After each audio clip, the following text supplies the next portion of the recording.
शक्ति चक्र संधाने विश्व संहार, इस पर विचार चल रहा था। शक्ति से जगत कृष्णम, सारा जगत अनंत शक्ति रूपाई है। तब भैरव की एक महाशक्ति भैरवी है, और भैरवी ही वास्तव में इच्छा है। प्रकृति पंच महाभूत ही नहीं है, अपितु वह सकल संवेद्य संवेदन को कवलित करते हुए पूर्ण शक्ति को ही माना जाता है। स्वचेतन शक्ति में ही अंत जगत, इसलिए सारा जगत को संहार माना गया। यदि पंचभूता जगत अलग होता या अलग होता, ऐसा नहीं, एक ही शक्ति का ये सारा मानना पड़ेगा। तभी जब शक्ति का आप चक्र संधान करेंगे, चक्रभूत जगत का अनुसंधान करेंगे, तब यह जगत अपने अंदर ही उपसंहृत होता हुआ दिखाई देता है। तो फिर शक्ति और वृत्ति में अंतर क्या? आपकी वृत्तियों से घटा दी को आप जान रहे हैं, और आपकी शक्ति घटा दी है आप कह रहे हो। असली बात यह है, इच्छा ज्ञान क्रिया जब तक अज्ञान है तब तक ये वृत्ति रूपा होती है। इच्छा भी एक वृत्ति है, ज्ञान भी एक वृत्ति है, क्रिया भी एक अज्ञान। वही जब उपसंहार हो गया, या उन्मेष दशा निमेष दोनों दशा आपने देखा, उन्मेष दशा में भी मातृका को लेकर के आप शिवरूप में ही है, और निमेष दशा में भी शिवरूप को ही प्राप्त कर रहे उपसंहार करके। तो दोनों उन्मेष और निमेष जगत का दोनों ही अवस्थाओं में आपकी इच्छा ज्ञान क्रिया से क्या हो जाती है? यदि आप शिवरूप अनुसंधान में स्थित है तो उसी का नाम शक्ति हो जाता है। कारण क्या है? अज्ञान जैसे वृत्तियां पराधीन है, और स्वरूप में स्थित होने पर आपकी शक्तियां पराधीन नहीं होती, स्वतंत्र है। इसलिए जब अज्ञान को लेकर पराधीनता होती है, इन्हीं शक्तियों का नाम पड़ गया वृत्तियां। जब अज्ञान हट गया, पदार्थ पराधीन दूर हो गई, आप अपने बाप अपने शक्ति रूप में है, तब वहां स्वातंत्रता है। चीज वही है, वही इच्छा, वही ज्ञान, वही क्रिया, पहले भी और अब भी। पहले पराधीनता से हो रही थी और अब स्वतंत्र साथ। जब पराधीनता से हो रही थी तो उसका नाम रखा गया वृत्ति, जब स्वतंत्रता से होने लगी तो उसका आप कहते हैं शक्ति। इतनी अंतर। इंद्रिया अधीन है ना अज्ञान काल में, और है क्या? कुछ भी जानने के लिए आपको आंख चाहिए, सब चाहिए। स्वतंत्र कहाँ है आप अज्ञान काल में? चाहे इच्छा करो, चाहे ज्ञान करो, चाहे क्रिया, इस अलग है क्या जगत? बताओ। इच्छा ज्ञान क्रिया के अतिरिक्त जगत कुछ भी नहीं है। इसलिए इच्छति जानाति यतते, विधान में भी एक आती। तो ये सारी चीज कार्य जब इसी के आत्मक होने से, जब तक हम अज्ञान में रहेंगे और इंद्रिया भी पराधीन होकर इच्छा ज्ञान क्रिया कर रहे हैं, अतएव वो वृत्ति संज्ञा वेदांत में भी सब जगह प्राप्त। यहां भी वृत्ति संज्ञा तभी देते हैं, नहीं तो हमेशा शक्ति नाम से ही व्यवहार होता है। लेकिन शक्ति नाम का व्यवहार तभी होगा जब आप शिव योगी होंगे। जब तक शिवत्व को प्राप्त नहीं है, परम शिवत्व न भी प्राप्त हो, पूर्ण अहंता से विशिष्ट जो है, विमर्श विशिष्ट होकर के, शक्ति विशिष्ट होकर आप शिव भाव को जब तक प्राप्त नहीं होते हैं, तब तक आपके अंदर स्वतंत्रता नहीं है। जैसे वेदांत में भी जब तक आप ईश्वर भाव, हिरण्य वगैरह भाव को प्राप्त नहीं किए हैं, तब तक आपके अंदर कोई स्वतंत्रता नहीं। कोई रिद्धि सिद्धियां मिलने का नाम स्वतंत्रता नहीं है।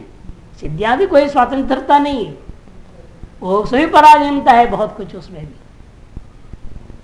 जब तो घुसते हैं। तो इसलिए हिरण्यगर्भ पद तक पराधीनता मानी। हिरण्यगर्भ पद अप्रधा जो है, वहां पर पराधीनता नहीं, अपराधीन है, स्वतंत्रता है। उसे सारा जगत बनाया है इसलिए। तो इस तरह से सभी में बात एक स्थिति तक माना जाता है, उसके बाद नहीं माना गया। और अनुपाय दशा में तो, अनुत्तर दशा में सब चीजें है ही नहीं, वहां की तो चर्चा है नहीं। ये उन्मेष और निमेष को लेकर के ही बोला जा रहा है शिवत्व की प्राप्ति का। तो उन्मेष में निमेष शिवत्व में है। हाँ, सब शिव तत्व में, और कहाँ जाएगा? परम शिव में तो कुछ है ना, वहां तो कुछ भी, परम शिव में तो कुछ भी। अब इसी को लेकर देखो वर्णन कर रहे हैं टीकाकार लोग, उसको भी पहले समझो। वो जो शिवत्व की प्राप्ति, जो भैरव उद्यवो भैरव का से ही आप आएंगे, मातृका आदि में पहुंचेंगे, इधर पहुंचेंगे, तो कैसे होता है? वो 8 प्रकार का माना है, कुल 9 है, 9 में से 8 साधन होते हैं, एक प्रतिबंधक हो जाता है। कौन है? देखिए, रौद्रो अद्भुत श्रृंगारो हास्यम वीरो दया तथा भयानकश्च भीभत्स शांत सप्रेम भक्ति का। रौद्र अद्भुत श्रृंगार हास्यम वीरो दया 6 हो गया। रौद्र 1, अद्भुतत्व 2, श्रृंगार 3, हास्य 4, वीरता 5, दया 6, भयानक 7, भीभत्स 8 और शांत सप्रेम भक्ति का 9। शांत पर सप्रेम भक्ति, इनमें से कहते हैं जो अंत वाला है शांत सप्रेम भक्ति, ये बाधक भी बन जाता है। शेष 8 भैरव स्थिति को प्राप्त करने में अनायास है। या तो रौद्र में आ जाओ, भक्ति का रौद्र भक्ति, तब भी आप झटित हो जाएंगे। अद्भुत भक्ति तो भी हो जाएगा। श्रृंगार, जैसे कृष्ण का रूप धारण कर रहा था ना कालियवन, क्या नाम था उसका? पाउंडर की कहानी, नकली कृष्ण बना हुआ था। हमें ये ओरिजिनल कृष्ण बोलता है और भगवान कृष्ण बस खबर भेजता है, तुम डुप्लीकेट हो, तुम सच हो तो आ जाओ मेरे सामने, दिखाता हूं तेरे को। चैलेंज करता है। उसी जैसा आकार श्रृंगार कर लिया। कितने घंटा लगता होगा प्रतिदिन उसको कृष्ण का जो ड्रेस पहनने में, नहा लेगा सब निकल जाएगा। नीलमणि में गोरा था वो, और कृष्ण थोड़ा श्यामला रंग का है, श्यामला पेंट करना तो पेंट करता होगा रोज लोगों के सामने आने से पहले। और नकली सुदर्शन चक्र लेकर खड़ा होता था, वो दौड़ेगा थोड़े अपने मर्जी से, नकली था वो। लेकिन उससे भी क्या हो, श्रृंगार भक्ति के द्वारा भी भगवान को प्राप्त किया। हास्य, हंसते हंसाते हुए गोपियां खेली, वो भी कृष्ण को प्राप्त कर ली। वीरता के द्वारा भी कृष्ण को प्राप्त किया। शिशुपाल ने 100 गाली दिया हिम्मत के साथ। किसकी हिम्मत होती भगवान के सामने गाली देना? वो और उसको शाप भी ऐसे मिला था, जिस दिन 100 गाली देगा उस दिन तेरे को मारेगा। उसे हिम्मत भी तो है उसके लिए, वीरता अच्छा एकदम, किसी एक गाली देते हालत खराब हो जाए, वो 10 गाली में थप्पड़ न मार दे, कुछ न कर दे। हाँ, इतनी भरी सभा के अंदर 100 गाली दे रहा है। और भी ऐसी वीरता के दौर भी कई कहानियां हैं। दया, दया के द्वारा भी यशोदा क्या कृष्ण पर हर क्षण उसकी खेल, हर कर उसकी बदमाशी पे दया करती है, प्यार करती है, उससे भगवान को प्राप्त कर लिया। भयानक भयानक रूप धारण करके आई, पूतना आदि एक से एक राक्षसियां, राक्षस मारने के लिए कृष्ण को, वो भी संबंध कृष्ण को ही प्राप्त कर लिया। भीभत्स, देखने से घृणा। कौन थी? कुबड़ा। कुबड़ा कैसी थी? देखने में घृणा होती थी। टेढ़ी मेढ़ी थी, पीठ में भी बांस बना हुआ था, ऊंचा नीचा पैर था, देख के थूकते थे लोग। वो भी देखो भगवान कृष्ण के चिंतन करते हुए भगवान को। लेकिन जो व्यक्ति शांत और प्रेम भाव से करने लग जाते हैं, उनको तो बहुत समय लगता है वहां पहुंचने। एक नवदा भक्ति मान लो, लेकिन वो दूसरा श्रवणम कीर्तन के लिए अलग शब्दावली है, इनकी आगम के अलग है, आगम की प्रक्रिया में अलग शब्दावली से। इसमें बहुत समय इसलिए लगता है, आदमी शांत है, प्रेम कर रहा है, भगवान की भक्ति करे जा रहा है, पूजा पाठ वगैरह, भगवान कहते लगा है, लगे रहने तो कोई चिंता वाली बात नहीं। इसे उपद्रव तो नहीं हो रहे जगत वो, बाकी सब उपद्रवी है, कुछ उन गड़बड़ सड़बड़ करते रहते हैं। इन उपद्रवियों को पहले निपटा देते इसलिए, और ये उपद्रवी ना होने से इस पर जो है छोड़ देते आराम से करो। इसलिए एक तरह से प्रतिबंधक बन जाता है। इसलिए इस अंत वाले को छोड़ करके शेष जो 8 को कहते भैरव की प्राप्ति में बहुत आसान हो जाता है। अतः ये भी सब क्या है? विभिन्न प्रकार की शक्ति का अभिव्यक्ति है। आपके अंदर की जो शक्तियां हैं, जो वृत्ति रूपेण भाषित और अज्ञान में, उन वृत्तियों की अभिव्यक्ति करना है। इस प्रकार से व्यक्ति होती है तो भैरव पद की प्राप्ति हो जाता है।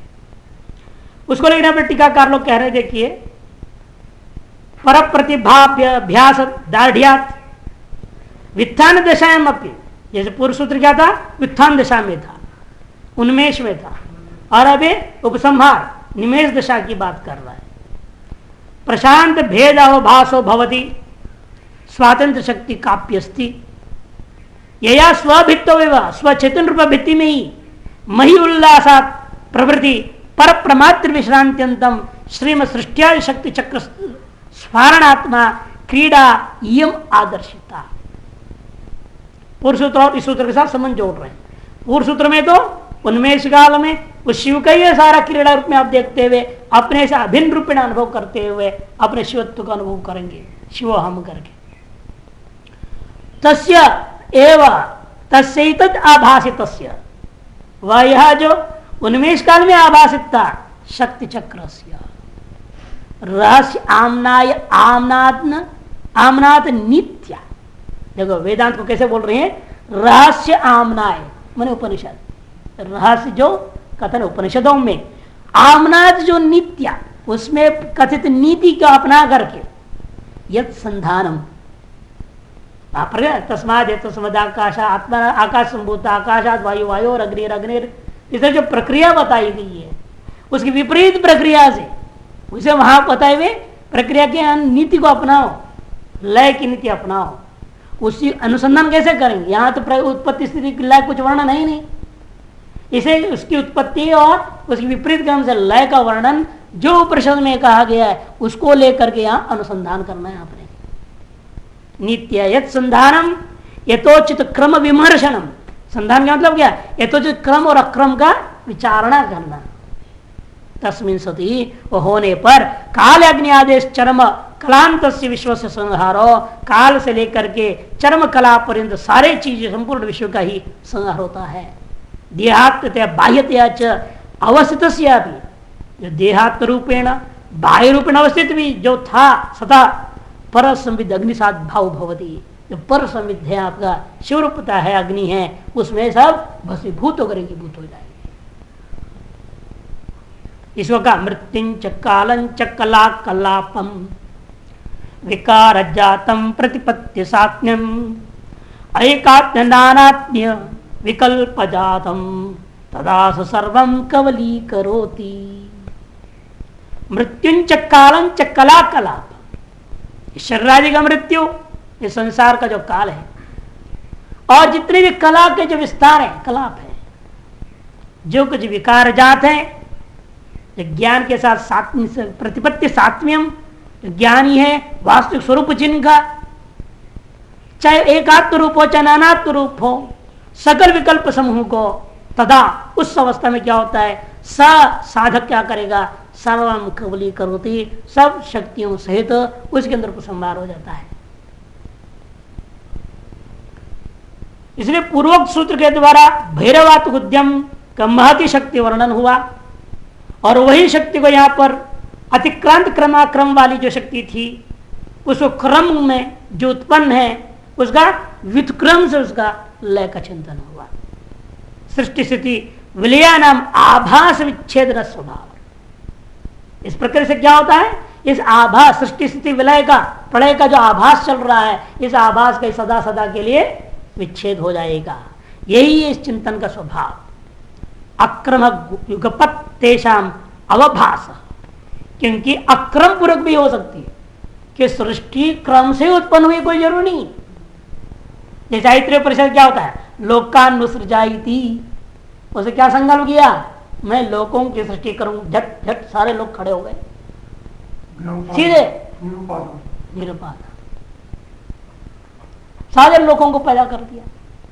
अब श्रुतियों का समन्वय करने के लिए वहां भाष्यकार गए थे, नहीं वो भी वहां भी भूतों को भी जोड़ लो, समन्वय करना है। लेकिन साक्षात श्रुति क्या कर रही है, वहां श्रुति का तात्पर्य ही है क्रम और अक्रम, क्यों वास्तव में है ही नहीं। यथा क्रम पूर्वक भी स्वप्न की सृष्टि कर सकते हो, अक्रम पूर्वक स्वप्न की सृष्टि कर सकते हो। तत्व वह भी सृष्टि होने के नाते उस सृष्टि में भी क्रम अक्रम उभय है, युगपत भी हो सकता है, अक्रम पूर्वक भी हो सकता है। एवं जैसे श्रुति में समझ, जैसे श्रुति कहा था ना टीकाकार ने, श्रुति सम्मत चिंतन करना है। तो यहां भी जब अनुसंधान करेंगे क्रम पूर्वक भी उत्पत्ति और ठीक विपरीत क्रम पूर्वक उसका लय भी चिंतन कर सकते हो। अतः युगपत उत्पत्ति और युगपत लय एक झटके में, ये स्वप्न आपका युगपत लय हो जाता कई बार, कहाँ गया सब एकदम झटके, एक झटके में स्वाहा सब। और कई बार धीरे धीरे स्वप्न उत्पन्न होते गया था, फिर समाप्ति होते बड़े आराम से स्वप्न खत्म हो जाता है क्रम से ही। धीरे धीरे आपके दृश्य खत्म होते जाएंगे, ये दृश्य कम होते जाएगा, आप धीरे धीरे अपने आप में आ जाते हैं। और कई बार एकदम गायब हो जाता है स्वप्न का सारा पदार्थ। तो उसी तरह से यहाँ पे चिंतन करो करके ये संकेत दे रहे हैं। उपादान उपादान का दोनों सोपादान निरुपादान। आप जैसे भी उपनिषद के आधार पर आप चलना चाहें, श्रुतियों में जैसे कहा हुआ है उसको लेकर आप चिंतन करें। अनया शक्त्या चित्र विचित्र प्रमेय ग्राम से चित्रणम भवति, क्योंकि इसी शक्ति के द्वारा चित्र विचित्र प्रमेय समूह का चित्रण किया गया है। समस्तम जगत शक्ति चक्रात्मकम, इसे सारा जगत शक्ति चक्रात्मक ही है। शक्तयश्च ज्ञान क्रिया रूपा तादृश शक्ति नाम संधानम, और वह क्या पुनः ज्ञान क्रियात्मक ही है, और ज्ञान क्रियात्मक शक्तियों का ही अनुसंधान करना है। माने उसको अपने आत्मसात करके अपने अंदर स्वीकार कर लेना है। स्वीकरण यदि आत्मस्वरूप से तदा तो निमेश मात्र कृष्णम जगत संहृत में भवति, कि जब यह आत्मस्वरूप मान लोगे तब निमेश मात्र से यह सारा जगत का उपसंहार हो जाएगा। अस्यांशितो जगत प्रविलीनत्वम एव शिव स्वरूपेण प्रस्फुरति, उस स्थिति में जगत का प्रविलीन होने मात्र से ही आपके अपने शिव स्वरूप स्वतः प्रकाशित होने लगता है, स्फुरण होने लगता है। एवंच शब्दार्थ प्रवृत्ति नाम कारणम परमात्मा विद्यते, इस प्रकार से मातृका शुरू किए थे, यहां तक सारा ले आया, कहते सारा का सारा कारणम परमात्मा ही विद्यते, कहा इन सब का कारण परमात्मा ही है, इसे सब के सब परमात्मा में ही नहीं होगा। सएव भैरव सएव शिव, वही भैरव है वही शिव है, ये इनका कहना है। तो निमेष दशा में भी स्वस्वरूप अवस्थिति हो सकती है, आवृत नहीं होगी उस अवस्था में, हाँ ऐसा निश्चय हो गया। निमेष अवस्था में भी आपके स्वरूप आवृत्ति नहीं हो सकती, उन्मेष अवस्था में भी स्वरूप की आवृत्ति नहीं हो सकती। अतः दोनों ही अवस्था में स्वरूप आवृत्ति न होने से आपका अपना स्वरूप वास्तविक रहा, बाह्य जो स्वरूप है उन्मेष अवस्था में निमेष अवस्था में नहीं, निमेष अवस्था में उन्मेष अवस्था नहीं रहता। अतः वे विचारी कौन हुआ? उन्मेष और निमेष अवस्थात्मिका ये संसार जो शक्तियां हैं ये वे विचारी हो गए। और वो शक्तिमान जो था जिसमें शक्तियां कार्य स्थित और कार्य कर रही थी, जगत को प्रतिभाषित कर रही थी, वह जो शिव तत्व अव्यभिचारी है, दोनों अवस्था में अनावृत होकर रहने वाला होने से वही वास्तविक तत्व है, वही मैं हूं, यही नित्य अनुसंधान होना चाहिए। ये सूत्र का तात्पर्य हुआ। अब आइए अगला सूत्र में, कद ये कब करना है, कैसे करना है, कहते मत पूछो, सोते जागते स्वप्न में जागृत में सब में करना है। हर निश्चय करो। इस प्रकार विश्व को स्वस्य चक्र ही है ऐसा निश्चय करने पर क्या होता है, इस विषय पर देवादिदेव महादेव कहते हैं जागृत सुषुप्त भेदे तुर्या भोग संवित। जागृत भेद, स्वप्न भेद, सुषुप्त भेद, भेदे नाना रूप है, जो नाना रूपत्व में भाषित हो रहा है, तीन अवस्थाएं पृथक्त्व में जब भाषित हो रहा है, तीन अवस्थाएं, उसमें भी तुर्य, तुर्य कौन है? आत्मा। तुर्य या तुर्य एक ही चीज है, व्याकरण से दोनों शब्द बन जाते हैं। जो स्फुरणात्मक जो आत्मा है, स्फुरत रूपा चैतन्य रूपा जो आत्मा है तुर्य है, उसी का आभोग, तुर्य आभोग, अभोग नहीं, आंग लेना, आभोग है यहां, माने तुर्य का एक चमत्कार दिखता है। आपको लगेगा ये जागृत सुषुप्ति सब उस तुर्य का चमत्कार है, वो शिव की सारी ड्रामा चल रहा, कुछ नहीं।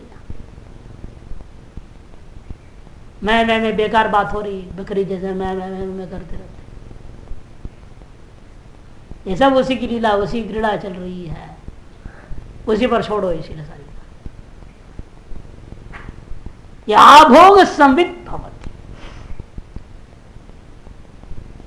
तुर्य जो चैतन्य के आभोग, जो चमत्कार आनंद का संवित होता है, मैंने अनुभव रहता है तीनों अवस्था काल, तीनों भेद काल में सदा नित्य निरंतर आपको उस आनंद का ही अनुभव बना रहता है। यही फल है, चाहे सकृत अनुसंधान का हो चाहे उद्यमो भैरव, उन्मेष निवेश दोनों काल में जो भी हम भक्ति करें उसका फल क्या निकलेगा? कहते तीनों ही अवस्थाओं में हम अपने नित्य आनंद रूपता का अनुभव करते रहे। उस आनंद स्वरूप से च्युत हुए बिना, आनंद स्वरूप से च्युत हुए बिना ही जागृत शुद्ध भेद का सारा व्यवहार चलते रहेगा। नाटक के समय चले आगे आएगा, नर्तक का बोलेंगे, इसलिए सूत्र बनाएंगे। जागृत और सुषुप्त के भेद पर कहते कैसा है? श्लोक दे रहा देखिए, बहिर्मुखस्य मंत्रस्य वृत्तयो यः प्रकीर्तिता अंतर्मुखस्य तस्यैव शक्ति परिकीर्तिता। क्योंकि बहिर्मुख काल में जो कुछ स्थूल हम देख रहे हैं, जिन्हें वृत्तियां ऐसा शब्द से कहा जाता है, ये सब क्या है? वृत्तियां बन रही है, एक के बाद एक वृत्ति चल रही है, जिन्हें ऐसा कहा जाता है। मंत्र समय स्थूल से तात्पर्य, वर्ण पद मंत्र, मंत्र तो स्थूल है। जो स्थूल बहिर्मुख जो कुछ भी मैं सुनता हूं, देखता हूं, समझता हूं, जिन्हें वृत्तियां कहा जाता है, या वृत्ते हो इति प्रकीर्तिता, यही वृत्तियां अंतर्मुख हो जाओ तो सारी शक्तियों में परिणत हो जाओ।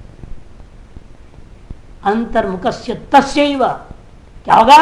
शक्ति है परिकीर्तिता, शक्ति नाम से कही जाती है। इसे कहते ना, जब व्यक्ति अंतर्मुख होता है तो क्या होता है? शक्ति का संचय होता है, व्यय नहीं होता।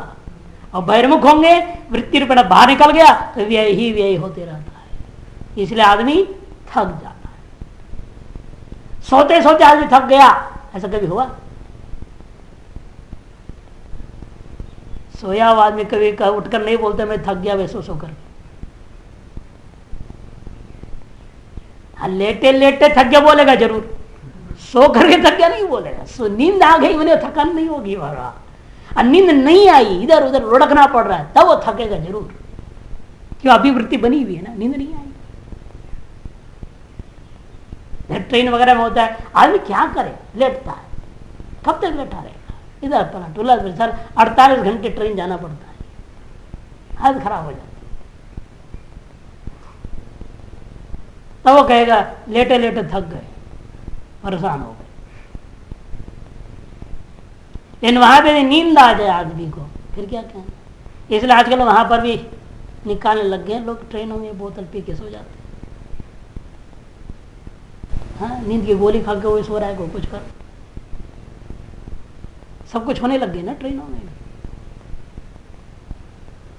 क्योंकि चीज ऐसा है, कहते हैं कि भाई जब तक आप बहिर्मुख वृत्तियां होती है तब तक थकान निश्चित है। जैसे अंतर्मुख हो जाओ, ये सारी वृत्तियां ही शक्ति रूप में परिणत हो जाती है। इसे जितनी हम शक्ति संचय कर लेते हैं, इससे पहले ऋषि महर्षि मौन अभ्यास और क्यों करते थे?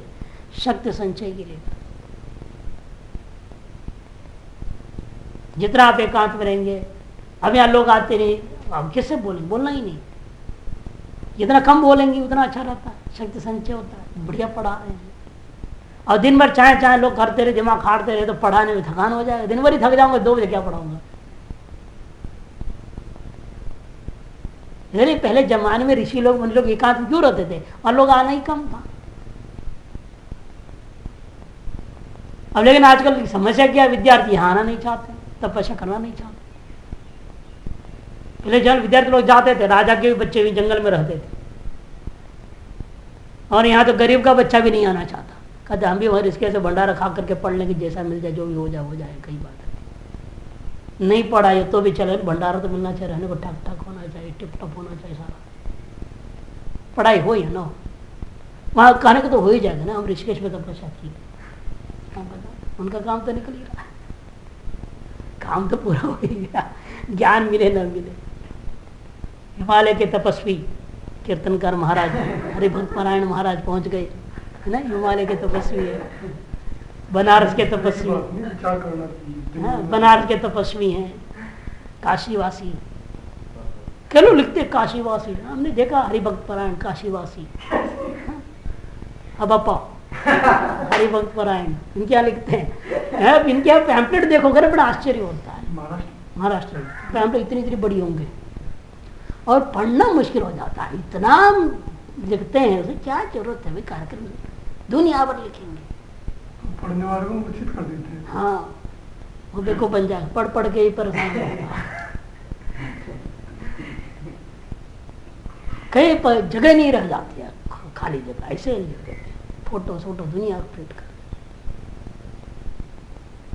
यहाँ के जैसे नहीं, यहाँ से कहीं छापते नहीं, यहाँ पर जितने भी आप देखते हैं कहाँ छापते इतना, साधारण होता है, छोटे छोटे प्रिंट कर देते। मालूम है इतना कार्यक्रम है, ये स्थान है, वहां कर। और वहां तो कई बार अन्नदाताओं का भी नाम लिख देंगे, भंडार कौन दे रहा है किस कीर्तन में वो भी नाम दे दिया, सेठों का नाम। बड़ा विचित्र धंधा है।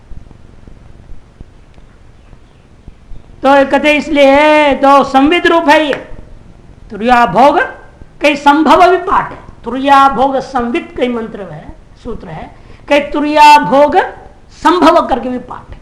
तो संस्कृत वाले ने देखो संभव पाठ है, और हिंदी वालों ने जो संविद पाठ कर, दोनों पाठ में स्वयं टीकाकार लोग कह रहे दोनों पाठ भेद है। केचित संभव इत्यत्र संविदित स्पष्टार्थम पठंती, संस्कृत टीका में स्वयं कह रहे कोई कोई ग्रंथकार संभव के जगह पर संविद करके भी स्पष्टता करने के लिए पाठ करते हैं। अतः उद्यमो भैरव तक शुरू से लेकर के चैतन्य महात्मा से लेकर के पूर्व सूत्र तक जो भी बात कही थी लक्षित, जो स्फुरतात्मन सर्वदशा अनुस्यूत, तुर्य क्यों कह रहे हैं, सभी दशा में अनुस्यूत है, जागरण से सुषुप्ति में भी अनुस्यूत है।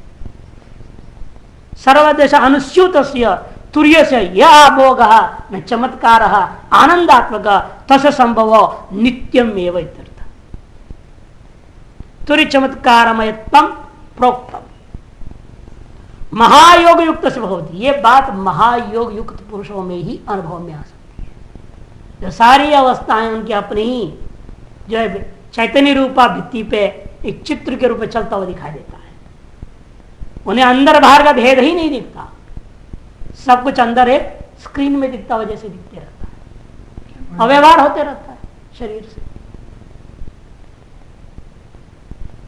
ऐसे व्यक्ति साधारण ही कहते हैं महायोग युक्त से भवती,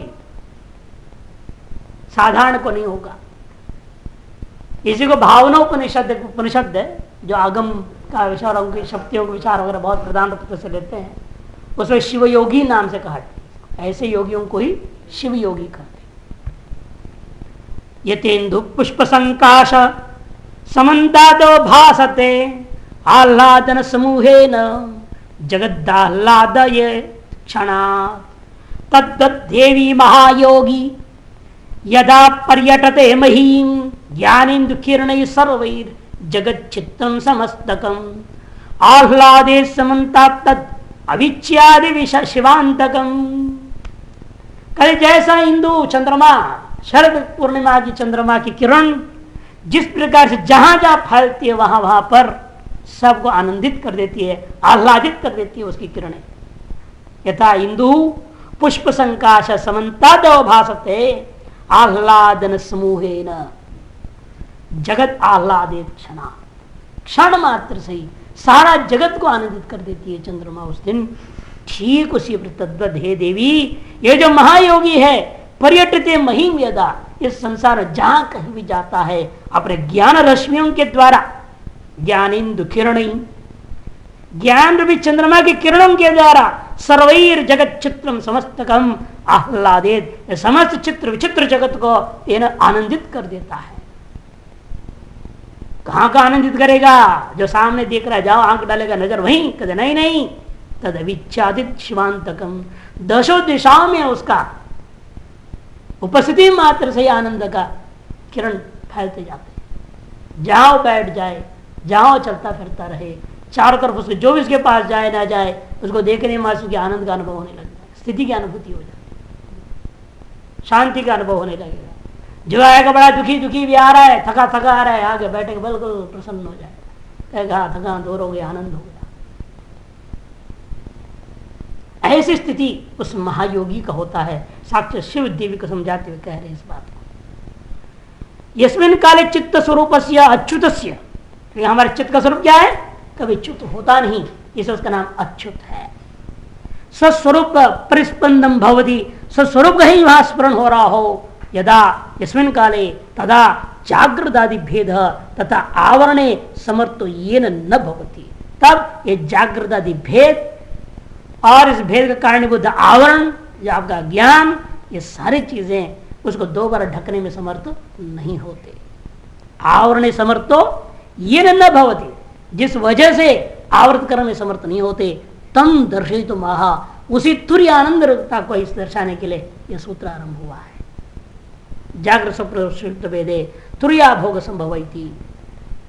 समानांतर सूत्रों के द्वारा आगे 3 सूत्रों में बताएंगे जागृत क्या है, स्वप्न क्या है, सुषुप्ति क्या है। ऐसा सूत्रों में निरूप्यमान निरूपेश्यमान जागृत अवस्थाओं का जो भेद है, अर्थात पृथक रूपेण जो भाषण है, जो भैरवात्मक उद्यम शब्द के द्वारा पूर्व में लक्षित था, ये सारी अवस्थाएं, इनके रहते हुए भी उन्मेष अवस्था में भी हम जैसे शिवत्व को प्राप्त करने की चर्चा हुई थी।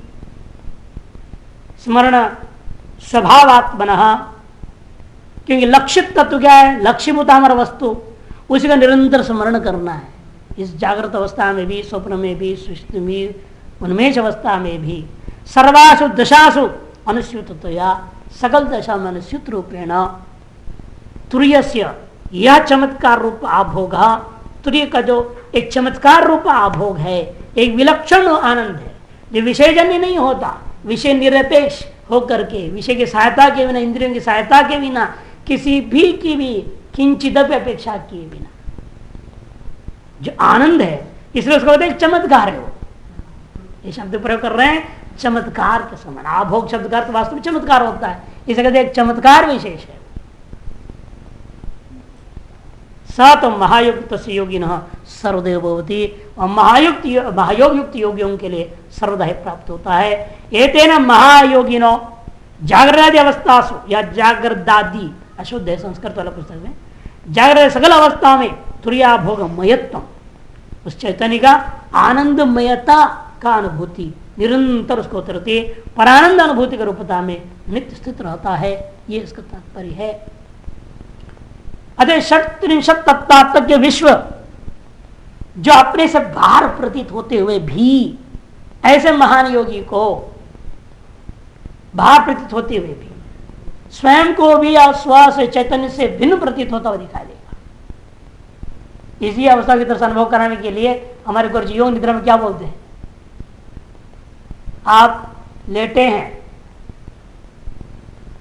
इस पंडाल में सैकड़ों लोग लेटे हैं, सब योग निद्रा कर रहे हैं, आप भी लेटे हैं, आप भी योग निद्रा कर रहे हैं। और अब अपने आप को देखो, इस दृश्य को, आप खड़े हैं इस पंडाल के किनारे में, वहां से देख रहे हैं कि आपका शरीर लेटा है और सबका बीच में लेटा हुआ है, सबके साथ योग निद्रा कर रहा है। आप वहां खड़े होकर देख रहे हैं, मैंने आपके शरीर से अलग ले जाके खड़ा कर देते हैं निर्देश के माध्यम से, और आपको वहां पर सभी चित्रण दिखेगा कि मैं अपना अलग खड़े होकर देख रहा हूं, सब लेटे हुए का योग निद्रा कर रहे हैं। इस तरह का अभ्यास कराना पड़ता है, हम अपने का शरीर से अलग रहते हैं, शरीर को देख सके, तभी आप अपने आप को अलग रखकर शरीर से व्यवहार भी कर सकोगे। और समस्या क्या होती, जब भी हम आते हैं एकदम शरीर से तादाद में होकर आ जाते हैं। शरीर का होश आते ही हम उसमें तादाद में चिपक गए। इसे अलग, हम शरीर से अलग होकर शरीर को देखने की क्षमता ही नहीं है। अभी अभ्यास से धीरे धीरे आता है, तभी आप अपने फिर जब ये अभ्यास कर लोगे, फिर वो जो अलग रह रहा है आपको दिमाग में, फिर ये कौन मैं हूं जो मेरे से, मैं तो अलग हो गया शरीर से, शरीर तो अलग है, काम कर रहा है, मैं अलग होकर उसको देख रहा हूं, मैं कौन हूं फिर जो अलग होकर देख रहा हूं? फिर अपने स्वरूप में चिंतन जाएगा। उसके पहले तो जब तक तादाद में रहेगा शरीर के साथ तब तक जा नहीं सकता। इसे अलग करने की प्रक्रिया एक तरह से कथन कर रहे हैं, अपने आप उस तुरी को अलग करके तुम इस अवस्था को देखने वाला बनो। ये संकल्प में वही तो कहते हैं वहां पर सारे चीजों शुद्ध संकल्प क्या बोला अंत में, मैं उस आत्मा का अनुभव करता हूं जो उस ब्रह्मांड का देखनहार है। सारे ब्रह्मांड का ही दर्शक है वो, सारा दृश्य उसके लिए। ऐसे आत्मा को मैं अनुभव करना चाहता हूं, अपनी ही दृष्टि जो नहीं दृष्टोपलब्ध भी देते जो कहा श्रुतियों ने, उस परम दृष्टि की ओर अपने आप को ले जाने के लिए यहां भी वही बात करे। सारा भेद जिसमें है दृश्य रूप में दिखता है, वही वास्तव में आपको तुरंत आनंद रूप होता है। उसकी ओर यहाँ पर टीकाकार भी इंगित करते हुए कह रहे हैं, जागृत सकल अवस्था में तुरंत भोगमयतम परानंदभूति स्वरूपम दर्शितम भवति, दर्शाया है यहाँ पे। इस स्थिति के लिए उनका कहना है कि देखो स्वरूपाच्छादक आवरण जो अज्ञान है, उसमें बंध का जो कारण बनती है, जो पहले कहा अज्ञान बंध है या ज्ञान बंधा, उसी की अंतर्मुखता की स्थिति में क्या होता है, संपूर्ण विश्व जब सात्विक चेतन से अभेद रूपेण या शक्ति रूपेण अनुभव करने लगोगे, विकास के रूप में दिखने लगोगे, तब वह शक्ति रूप होने से आवरण नहीं रह जाती। आवरण तब तक है जब तक इसको शक्ति नहीं मानते, तब ज्ञान क्रिया क्या अज्ञान विशिष्ट बंधन में आ गया, इसलिए अज्ञान बंध स्थिति आ जाती है। जब अंतर्मुख हो करके देखने लगते हैं ये सब अपने आप खत्म हो जाएगा। जब वृत्ति विशिष्ट वृत्तियां नहीं होंगी, अपने अपने शक्ति रूपता में पहुंच जाओगे तो कारण रूपता में पहुंच गए, कार्य रूपता हट गया। जब कारण रूपता में पहुंच गए सारे जगत का, अपने आप का बंधन आपके शिथिल हो जाएगा, बंधन की शैथिल्यता संपन्न होगा। वही करे तब क्या होगा, प्रत्युत निज ऐश्वर्य रूप ही अनुभूत होने लगता है। आवरण जैसे शिथिल हो गया तब निज ऐश्वर्य की अनुभूति होने लगती है। इसी को संकेत करने सूत्रकार ने शक्ति चक्र संबंध निश्चय संवार के बाद जागृत सुषुप्ति भेदे तुरीयाभोग समिति सूत्र को निर्माण किया। अब इसमें भी होता है जागृत सुषुप्ति का भेद होने पर भी तुरीय का ये जो आनंद का अनुभूति होते रहे, इसे समझने के लिए तुरीयानंद का ही अनुभव बना रहता है, तो जागृत आदि का स्वरूप वास्तव फिर क्या है। यदि आप कह रहे तीनों अवस्थाओं के काल में भी मैं तो अपने तुरीय आनंद ही रहूंगा, मेरे वैसे कोई लेन देन ही नहीं है, फिर ये है क्या, इनका क्या स्वरूप है, इनका लक्षण बताओ। फिर एक एक करके लक्षण इसलिए शुरू करते हैं। ज्ञानम जागृत। ओम पूर्णमद